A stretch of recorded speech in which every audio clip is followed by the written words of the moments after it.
Every empire falls for the same reason, not from the enemies outside, but from the fractures within. The United States was built to be different. But today, the signs are impossible to ignore. Cities divided by ideology, states threatening separation, leaders unable to lead. The tension isn't at the border anymore, it's in the bloodstream. And when a superpower starts fighting itself, the world doesn't watch safely from a distance, it holds its breath. For decades, America's power rested on one simple belief, that whatever happened inside the United States, the outside world could still count on its strength. But that belief is starting to fade. The polarization tearing through the country isn't just changing its politics, it's weakening its foundations, and with them, the global balance built around them. Because when Washington can't agree at home, it can't lead abroad.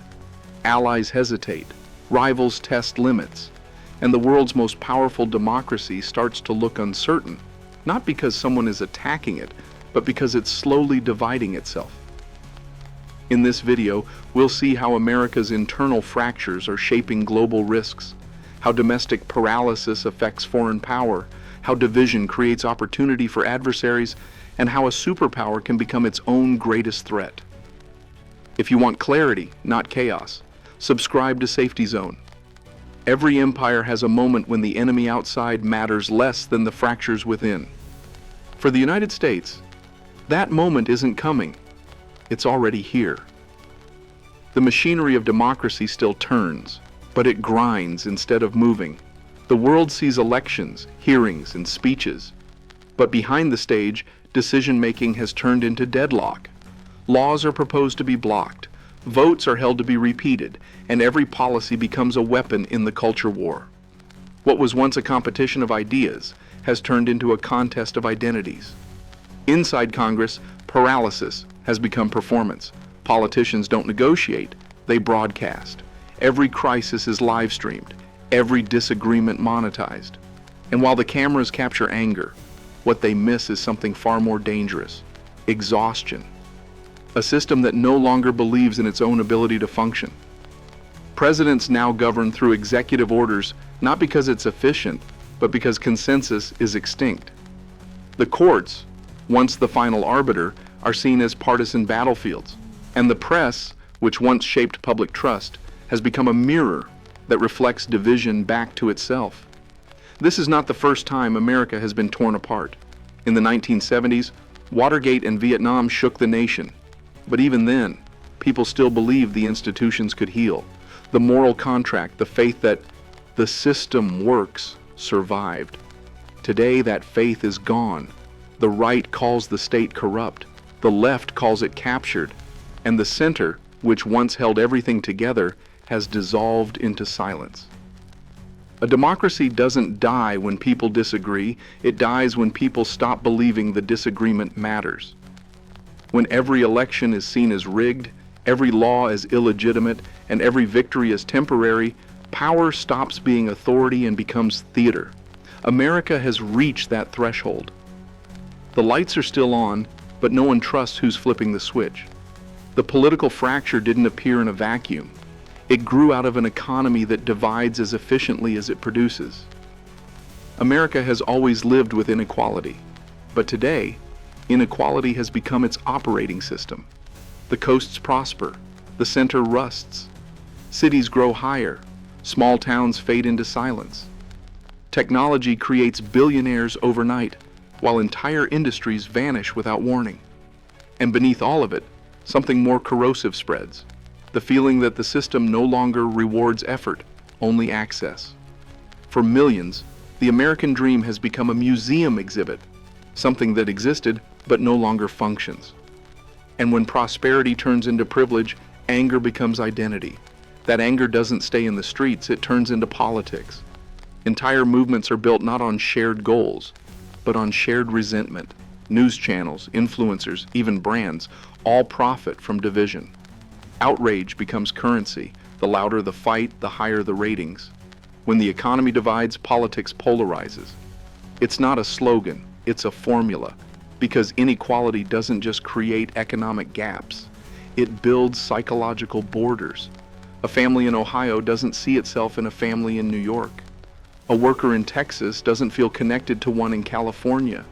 And when people stop recognizing each other as part of the same story, the nation becomes a collection of fragments pretending to be whole. For a superpower, this kind of fracture is more dangerous than any foreign threat. A country that can't distribute stability at home can't project it abroad. The power that once came from unity now leaks through division.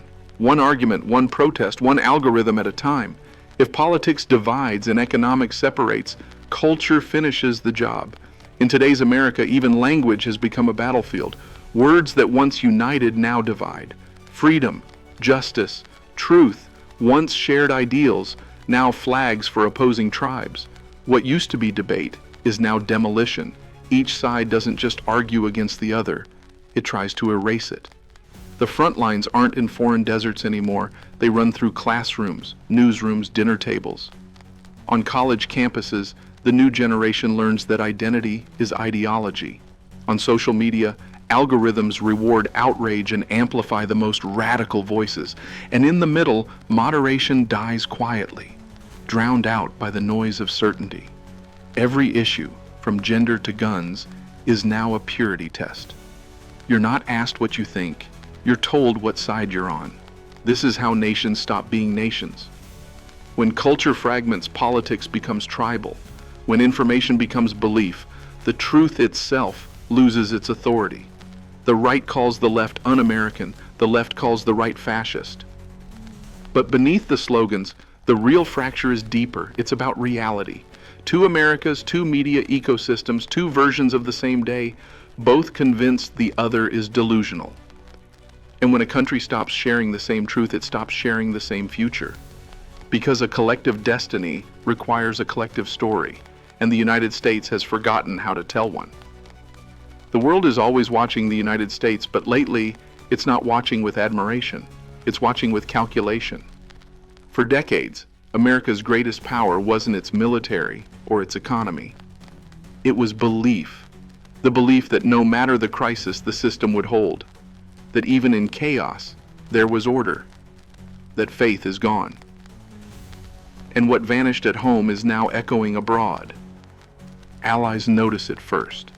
In Europe, leaders speak of strategic autonomy, diplomatic language for "we can't count on you anymore." Washington still promises protection, but every election turns foreign policy into a pendulum. One president signs, the next one tears up the deal. From NATO to climate accords, commitment has become conditional. In the eyes of partners, the United States no longer guarantees stability. It represents instability. Rivals see something else, opportunity. In Beijing, state media paints America's polarization as proof of Western decay, a democracy eating itself alive. China presents its model as the alternative, order without chaos, strength without dissent. In Moscow, the Kremlin's propaganda doesn't invent America's fractures. It amplifies them. Every protest, every hearing, every riot is replayed in Russian broadcasts as evidence that the leader of the free world has lost control of itself. Even smaller powers, from Iran to North Korea, have learned the same lesson. The louder America argues at home, the less it listens abroad. But the most dangerous shift isn't diplomatic, it's psychological. When the image of America weakens, the architecture of the world begins to tremble. The dollar depends on confidence, alliances depend on trust, deterrence depends on credibility, and credibility is not built by weapons, it's built by coherence. Every empire in history has fallen the same way, not when its enemies grew stronger, but when its reflection grew fractured. Today, the reflection of America, once the mirror of the modern world, shows cracks too deep to ignore. The image of America may be cracking abroad, but the real danger begins when those cracks reach the foundation of power itself. Because global strength is not measured by how loud a nation speaks, but by how quickly it can act. And America's ability to act is slowing down. Every major decision now passes through a maze of division. Congress blocks the White House. States challenge Washington.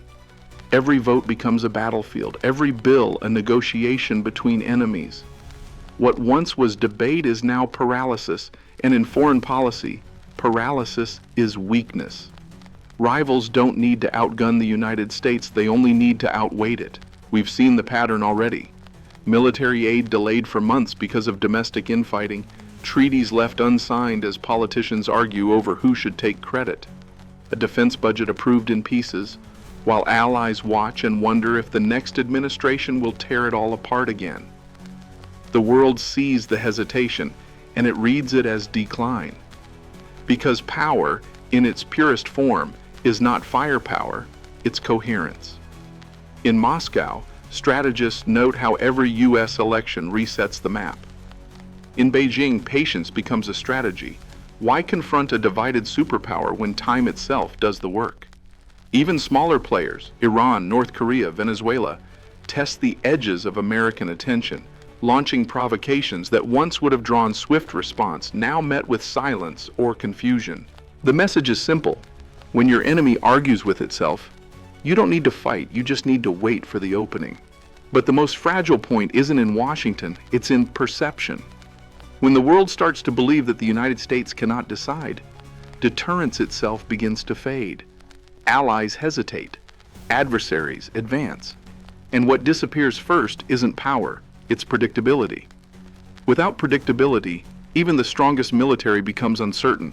Even the wealthiest economy feels fragile. This is the hidden cost of internal chaos. Not collapse, not defeat, but drift. And history shows that great powers rarely fall in one blow. They erode in silence until the day they can no longer remember how to move as one. When a superpower trembles, the vibration travels far beyond its borders. The world is built around the rhythm of the United States, its markets, its military, its currency, its confidence. And when that rhythm falters, every other system feels the dissonance. Allies sense it first. In Europe, nations begin to hedge their bets, talking of strategic autonomy, strengthening regional defenses, buying energy from whoever offers stability. In Asia, countries once firmly under the American umbrella, from South Korea to the Philippines, now play a delicate balancing act, cultivating ties with both Washington and Beijing. Even in the Middle East, traditional partners like Saudi Arabia and Turkey are quietly testing how far they can move without triggering Washington's anger. It's not rebellion, it's adaptation. The world is learning how to live in a post-American balance. Then the markets react. The dollar, long the anchor of global finance, remains strong, but not unquestioned.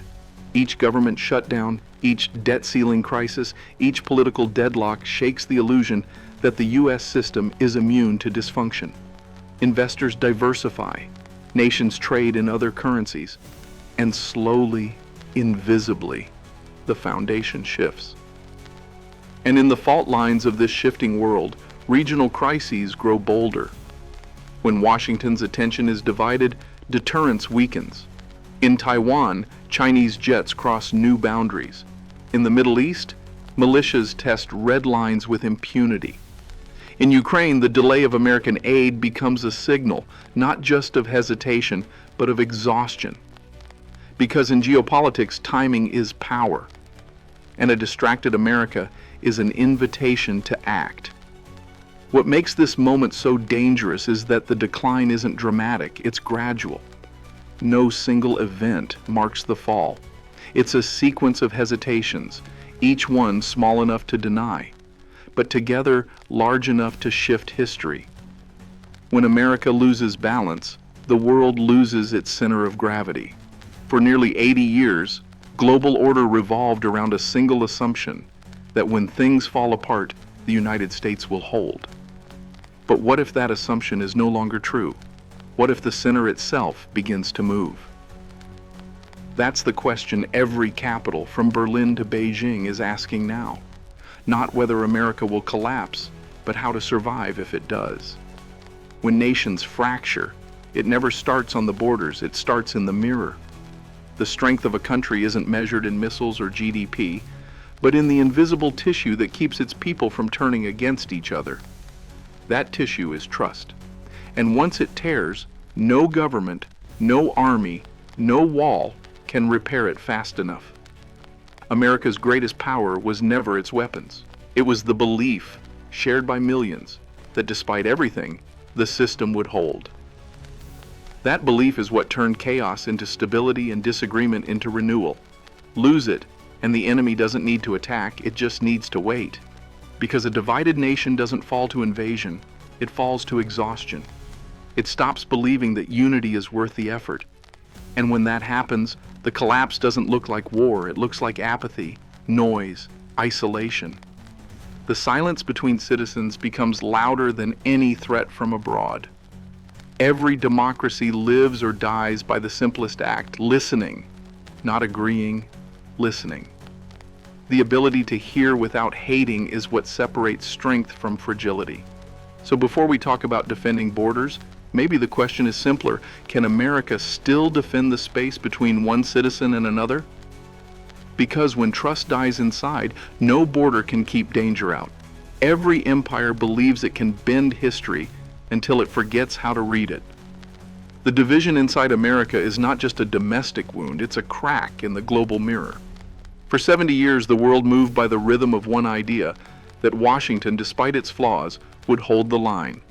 But now, that certainty is fading. Allies hedge their bets.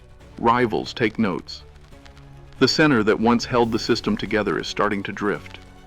And when the center drifts, the edges learn to move on their own. Power doesn't collapse in a single moment.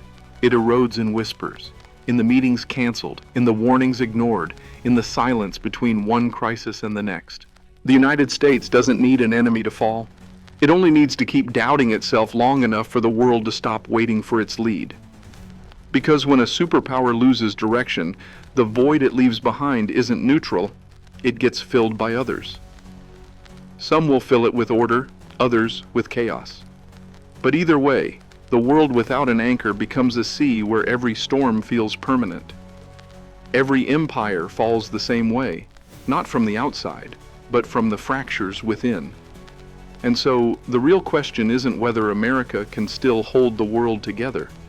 It's whether it can still hold itself, before the compass spins too far to find its way back. If you've made it this far, it means you're among the few who still want to understand, not just react.